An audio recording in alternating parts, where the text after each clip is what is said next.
Welcome to FCPS All-Stars. Our special guest for today is Helen Golibart, Acting Assistant Principal at Urbana High School. Welcome. Hi.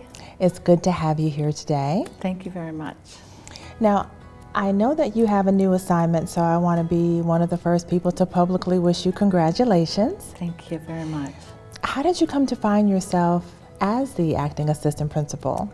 Well, I've been at Urbana High School for 20 years, and as a member of the staff, I've held lots of different positions. I was a department chairperson for special education, and in that role, I was given a lot of opportunity to do administrative type duties by my wonderful principals and support supervisors. And then I moved into the International Baccalaureate position. I was the coordinator of that program since its inception. Wow. And that program allows for a lot of administrative type duties. And so I went back to school and got my certification in administration. 5 years ago, we had an assistant principal that was asked to go to another school to help out. And I filled in at that time, but I was doing both jobs. And so I made the decision to stay with my IB coordination because I felt like I wasn't finished with that position yet. But this time when Mr. Berna retired and Mr. Chavez moved into acting principal, they asked me if I would stand in as the acting assistant principal. And I'm actually really enjoying it this time and going through the process to apply to be an assistant principal. The timing was just right. It was. Timing is what it's all about, and I'm ready. Yeah, I bet you're great at it. Well, thank you. I'm really enjoying it. I get to spend a lot of time with the students and with families and with our staff, and that's what I'm there for, so I'm enjoying that. Now, when you're not in school, what do you like to do? I like to be outside. So I'm outside, whether it's at the beach or the river or hiking on the C&O Canal or the Appalachian Trail, or even just in my backyard. I'm outside. I understand that you got to go on a pretty long adventure recently. Several summers ago now, it feels like it was yesterday. My husband and his friends put in permits for these river trips that we go on. And we got to go to Alaska, and it was an 18-day Alaska trip, but I was only on that river for 12 days apparently. Only?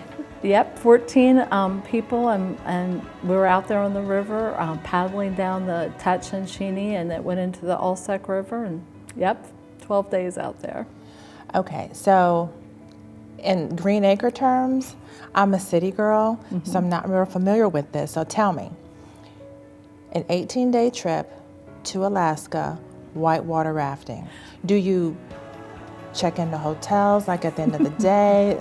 What do you do for 18 days? When we started our trip, we started in Juneau, and we just explored the area. We actually flew in there.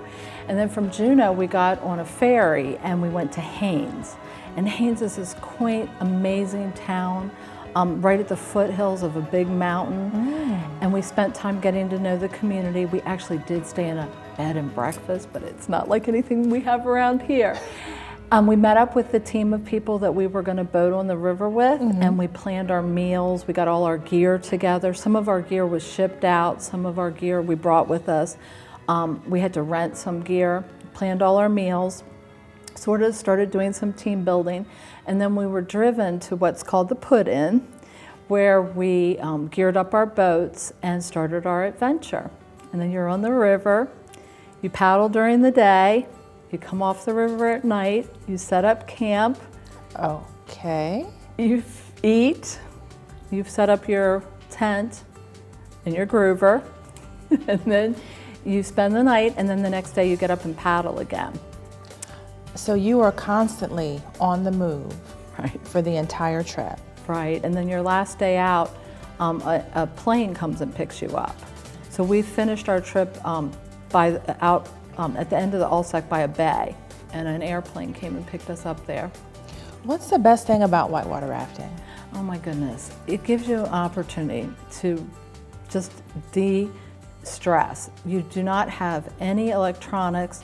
You're out in nature, you're out there 24/7, you're breathing the cleanest air ever, you're with a group of people that obviously have common interests.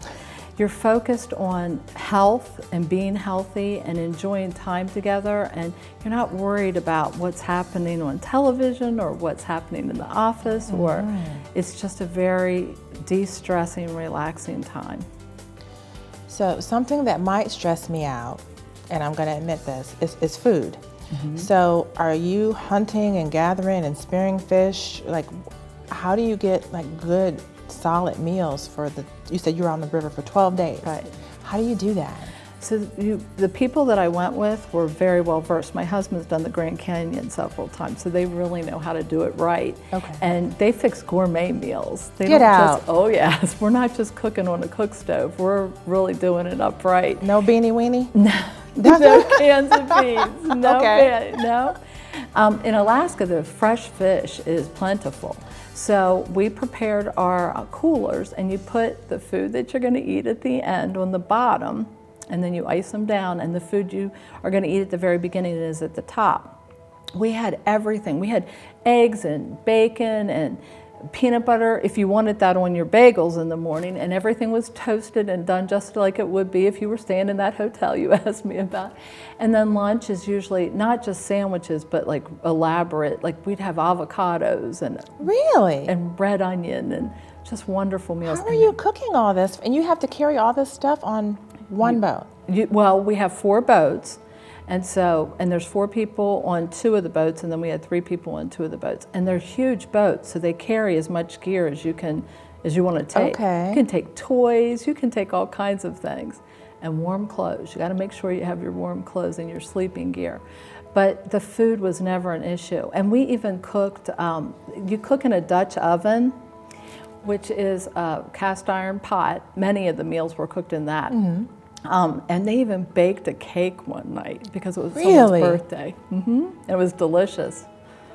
You talked to me about the food, and you said you had to pack a lot of gear.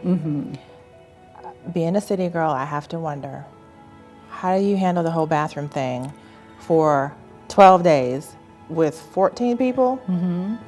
Yeah, tell me about that. Okay, so there is this contraption that is an ammo can. And it's a sizable ammo can, and you take a toilet seat and you set up your ammo can in a spot that everyone's not going to be walking by, and there's some privacy. Put your toilet seat on top of the ammo can, and you have your toilet paper in a plastic container. Okay. And so you use your ammo can throughout the day. And then at the end of the day, when you're getting ready to get back on the boat, the ammo can gets sealed. So if a boat tips, it's not going to leak or it's not going to dump into the river. And then the next day you set up it's called a groover. And you set up your groover again the next day, and then when that one's filled, you start another groover. And so I think we took 3 or 4 ammo cans on this trip. So you're talking one of those big old-fashioned ammunition cans. Yes. You slap a toilet seat on it, and you're good to go, literally. You are good to go. And it's actually not a bad experience because you're sitting next to a river or you're next to a mountain, and it's clean, fresh air, and it's not as bad. It takes a little bit of getting used to. A little bit. But the reason why it's called a groover, I know you're dying to ask me. I was going to ask that next. And I always wanted to know that. So they explained, and most of the people that I went with had already done a Grand Canyon trip. And apparently, back when people first started going down the Grand Canyon, they started taking these groovers. And someone forgot to take a toilet seat on one of the trips. And so they still had to use it, and it left grooves in the back of their legs. So that's why they call it a groover. I was really happy no one forgot that toilet seat. Oh, so absolutely. We were in good shape. So I know that a lot of people use that as alone time, but you were out in the middle of, you don't know where. Are you ever afraid that animals are going to come, or? Yes. The first couple of nights I really didn't sleep very much because the area that we were in was grizzly were prevalent. We saw moose and with a calf. We saw a lynx, a beautiful lynx, and we saw more eagles than I would have ever imagined. But the bears, they were everywhere, and that was something that was of concern. But you make sure that you clean up your area, so that they're not attracted by the food. And you just have to stay together. You don't go off alone. That's why if you go to the groover, you definitely have to tell someone you're going there. And for me, I always liked having somebody not too far away while I was there, so that if a bear or another animal came, you know, that I would be at least alerted. Yeah. There's a lot to think about on that trip, but it sounds serene but adventurous. Sounds like you eat very well. Oh, we do. Well, that sounds like a wonderful way to spend time. I totally enjoy it. Look forward to doing it again soon. And it's been good spending time with you today. Thank you for joining us, and I hope that we'll get to see you soon in a new position. Thank you very much. It was nice to be here. Thanks for inviting me. And thank you for joining us as well. Stay tuned for our next episode, and remember, shine on.